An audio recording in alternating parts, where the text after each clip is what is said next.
రంగారెడ్డి జిల్లా Rajendranagar police station పరిధిలో constable Pradeep పై POCSO చట్టం కింద కేసు నమోదైంది.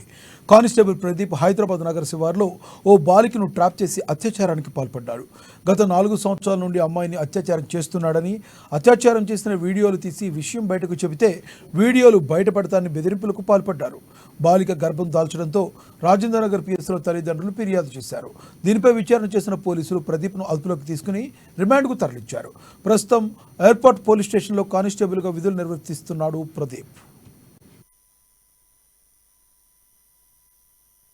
బాధితురాలు తల్లి అనేటువంటి మాకు పిఎస్ కు వచ్చి ఫిర్యాదు చేయడం జరిగింది.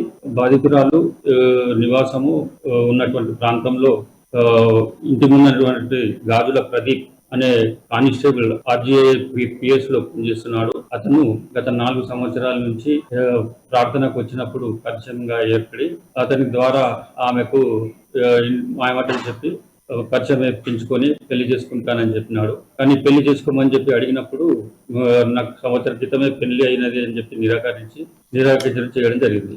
తదుపరి బాధితురాలకి మరి వారికి సంబంధించినటువంటి ఫోటోలు కూడా తన వద్ద ఉన్నాయని చెప్పి బెదిరించడం, నీవు ఫేస్బుక్ లో పెడతానని చెప్పి బెదిరించడం జరిగింది. ఇతను కానిస్టేబుల్ గా గత 4 సంవత్సరాలకి 2020 బ్యాచ్ కి సంబంధించినటువంటి వ్యక్తి కంటిన్యూ ఉందని చెప్పి అంటున్నారు. నిరాకరించిన అడిగిన